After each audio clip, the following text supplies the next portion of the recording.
lalayas. Gagala na naman ang lola nyo. At ayan, ang lola nyo nasa airport pa lang, aura-aura na. At heto na nga po palang aming plane ride. Medyo marami kami kasamang sanggol at mga bata. Heto't nakarating na ang lola nyo. Nasa Kansai Airport na kami. Kaway-kaway dyan.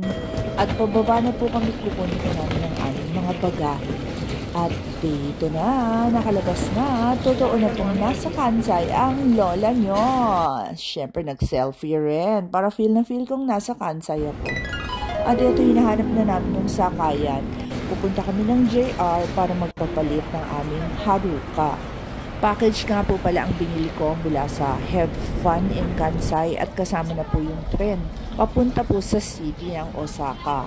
Eto guys, naglalakad na kami. Ang ganda talaga dito. Diyan nga po pala ang palitan sa loob po ng JR. Yan, dyan kami nagpapalit ng tickets namin. Papunta kaming Kanochi. Sa tapat lang po nila, doon na po ang sakayan papunta sa train station. Tatawid lang kayo at bababa. Nakuha ko nga pala po itong ticket na to sa Clooks. Ay, attach ko na lang. Siyempre, tuwang-tuwa ang lola nyo at sasakay ng Hello Kitty. Papicture din kami ni manager. Bumabalik sa pagkabata ang lola nyo. Ang ganda talaga ng tren at talagang isa to sa mga pangarap kong masakyan dito sa Osaka. At natupad din. Hello Kitty talaga. Ang ganda! Wow! Babay na kay Hello Kitty.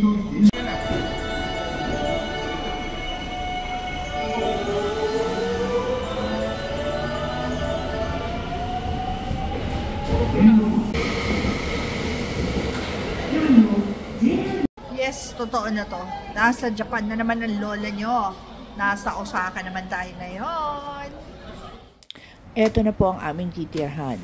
Nasa mababang floor lang kami. Pasok na tayo. Meron siyang tsinelas dyan. Nabook ko nga po pala ito sa trip.com. Siyempre, budgeted hotel lang ang lola nyo. At siyempre, budget trip po ito. Pero okay na rin po yung place. Meron siyang washing machine, liguan, na maliit, na bathtub, na mukhang kasya naman ako kapag ibinaluktot ako. Meron naman siyang mga shampoo dyan. Tara, punta pa tayo doon.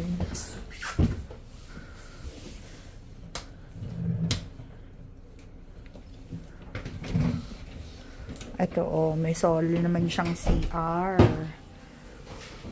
At ang favorite kong anidoro dito sa Japan, yung may pampainit ng wet po.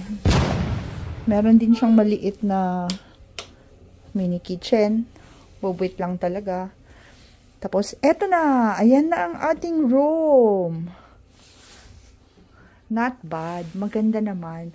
Pwede na para sa ating 5 days na stay dito. Eto ang aming bahay. Dito sa Osaka.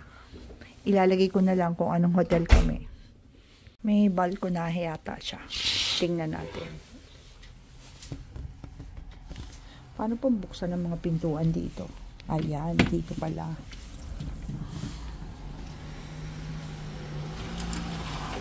Mababa lang yung floor namin.